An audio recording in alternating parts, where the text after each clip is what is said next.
샬롬, 반갑습니다. 사랑하는 성도님들, 오늘 말씀 가운데 주님을 만나는 귀한 시간 되기를 바랍니다. 주신 말씀은 욥기 11장 1절부터 11절 말씀입니다. 나아마 사람 소발이 대답하여 이르되 말이 많으니 어찌 대답이 없으랴. 말이 많은 사람이 어찌 의롭다 함을 얻겠느냐.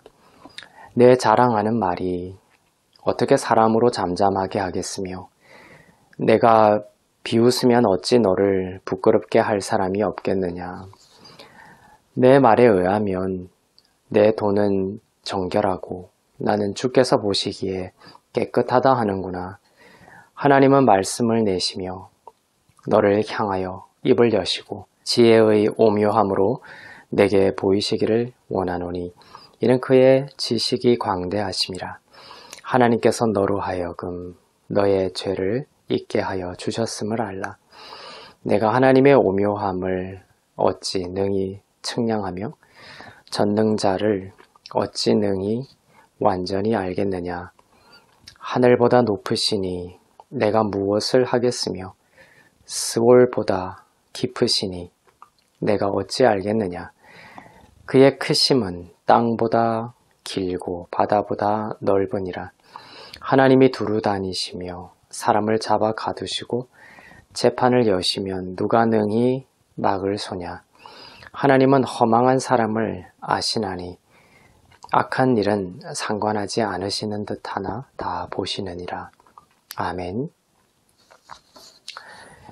오늘 11장 말씀입니다. 오늘 11장은 이제 세 번째 친구인 소발이 욥에게 충고하는 내용입니다. 욥은 전장인 9장과 10장에서 길게 자신의 무죄함을 주장했습니다. 앞서 엘리바스는 주관적인 체험을 기초로 욥을 정죄했고 빌닷의 경우에는 전통적인 원칙론을 근거로 욥을 정죄했습니다. 이제 본장에서 소발은 율법주의적인 방식으로 욥의 고난이 욥의 죄에 대한 하나님의 징벌이라는 것을 논증하고 있습니다. 3절에서 소발은 욥이 전장에서 길게 말한 욥 자신의 그 모든 무죄 변론이 거짓이라고 말하면서 소발 자신의 변론으로 욥의 무죄 변론을 부끄럽게 만들고 말겠다라는 자신만만한 태도로 나아가고 있습니다. 소발은 4절에서 말합니다. 욥 너가 주장하기를 너는 정결하고 주께서 보시기에 깨끗하다 이렇게 말하는구나. 그러나 소발은 욥의 그 무죄 주장에 대해 반박하며 욥을 간접적으로 질책하고 정죄하고 있습니다. 소발이 끌어들이고 있는 것은 하나님은 전능하시며 그 지혜가 오묘하시다라는 것입니다. 소발이 하나님은 전능하시고 그 지혜가 오묘하시다라고 하는 그 말은 사실 틀린 말은 아닌 듯 보입니다. 그런데 소발이 그 말을 올바른 내용으로 사용하고 있지는 않다라는 것입니다. 즉 하나님은 전능하시고 오묘하시니 욥 너의 모든 죄를 다 아시고 보신다. 그래서 이러한 재앙을 너가 당하고 있는 것이다 라고 말하고 있는 것입니다. 소발의 말은 여러 가지 모순이 있죠. 소발은 하나님의 오묘함을 어찌 능히 측량하며 전능자를 어찌 능히 완전히 알겠느냐라고 하면서 불가지론의 입장을 취하면서 정작 자신이 하나님처럼 판단자의 위치에 서서 이 재앙이 욥 너의 재앙 때문이라고 판단하여 말하고 하나님이 너의 죄악을 다 아시고 보고 계시다라고 정죄하고 있는 것입니다. 하늘보다 높으시고 땅보다 길고 바다보다 넓으신 그 하나님의 마음을 소발은 두루 다니시며 사람을 잡아 가두시고 재판을 열어 언제든지 징벌을 내리시기를 즐겨 하시는 분으로 사용하고 있습니다. 소발은 율법주의자입니다. 의인은 복을 받고 악인은 하나님이 징벌을 내리신다라고 하면서 그 악인과 의인의 기초를 인간에게 두는 것입니다. 그래서 소발 자신은 죄를 짓지 않았기 때문에 의인이고 욥은 재앙 중에 있기 때문에 죄를 지었음이 분명하다라고 생각하고 정죄하고 있는 것입니다. 이것이 율법주의의 오만입니다. 율법을 인간의 수준으로 끌어내려 인간의 시선으로 선과 악을 판단해 버리는 것입니다. 그러나 율법은 본래는 하나님의 수준입니다. 사람의 능력으로 도달할 수 없는 기준입니다. 그래서 율법은 모든 사람이 죄인으로 태어나고 인간의 힘으로 죄인이라는 신분에서 벗어날 수 없다는 것을 가르쳐 주시기 위해서이지, 지금 소발처럼 인간이 짓는 그 죄의 여부로 너는 죄인이고 나는 의인이다라고 경계지으라고 주신 것이 아니라는 것입니다.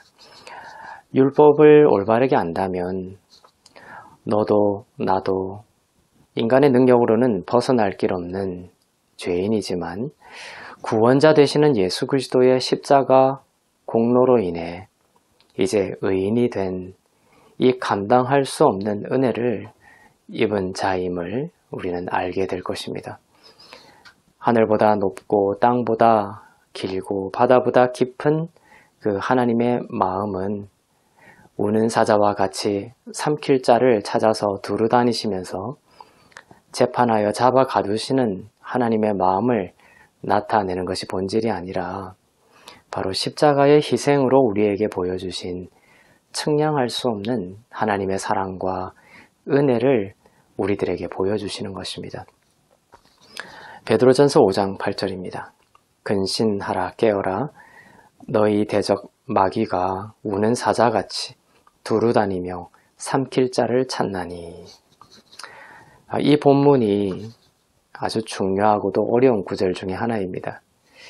너희 마귀가 우는 사자와 같이 두루 다니며 삼킬 자를 찾고 있다, 이렇게 표현하고 있습니다. 그런데 이 구절은 마귀가 우리를 삼키는 방식을 말해주는데 그것은 하나님을 우는 사자와 같이 두루 다니시며 삼키시는 분으로 알게 하여 실질적으로 마귀가 우리를 삼킨다라는 것이에요.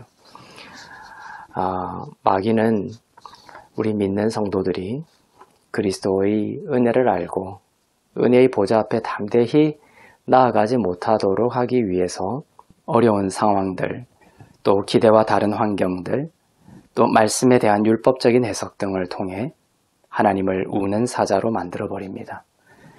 만일 여러분이 하나님을 우는 사자와 같이 삼킬 자를 찾아 두루 다니시는 분으로 믿기 시작한다면 마귀는 여러분의 영혼을 곧 다스릴 수 있게 될 것입니다.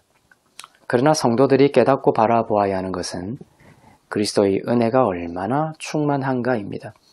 에베소서 3장 19절입니다.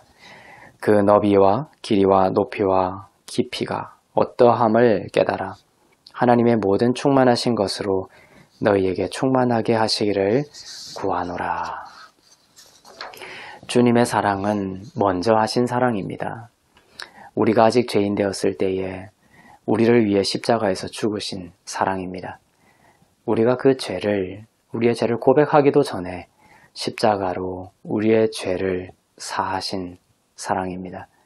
그 사랑의 너비와 길이와 높이와 깊이를 깨달을수록 우리는 우리의 죄인된 그 처음 자리에 대한 인정이 더욱 쉬워지는 것이죠. 왜냐하면 먼저 하신 사랑이 견고하다라는 것을 알기 때문입니다. 세상은 죄를 지적하고 정죄하고 비난하는데 빠르지만 그리스도의 십자가의 은혜가 얼마나 높고 위대한지에 대해서는 더디고 무지합니다. 그 사랑과 그 은혜에 대한 지식이 너무나 없습니다. 사람들은 죄를 지적하고 더 정죄하지 못해서 사람들이 변하지 않는다라고 생각하지만 사실 사람을 변화시키는 것은 우리가 아직 죄인 되었을 때에 우리가 아직 무지할 때에 자신을 내어주신 그리스도의 사랑과 은혜입니다. 그 사랑과 은혜와 의의 너비와 길이와 그 높이와 깊이를 알아갈 때 하나님의 모든 충만이 우리 가운데 또 우리 자녀 가운데 그리스도를 닮는 자로 나타나게 될 것입니다. 그 충만을 더욱더 깊이 경험하고 누리는 사랑하는 우리 성도님들 다 되시기를 주님의 이름으로 축원합니다. 기도하겠습니다. 사랑의 하나님 아버지, 욥의 세 친구들은 그럴싸한 말로 하나님을 위대하고 전능하고 오묘하다 했지만 그리스도를 알지 못해 하나님을 정죄하시고 잡아 가두시고 징벌하시는 하나님으로 잘못 알았습니다. 그 잘못된 지식이 욥을 비난하고 정죄하는 것으로 나아갔습니다. 그러나 우리에게 은혜를 베푸시사 우리로 하여금 십자가의 너비와 길이와 높이와 깊이를 더욱 알게 하옵소서. 아직 죄인 되었을 때에 먼저 보여주시고 죄의 문제를 해결하신 그리스도의 사랑과 은혜를 더욱 알아가게 하시고 주님을 더욱 알아갈 때 우리 가운데 모든 충만으로 충만하게 하옵소서. 감사드리며 우리 주 예수 그리스도의 이름으로 기도하옵나이다. 아멘.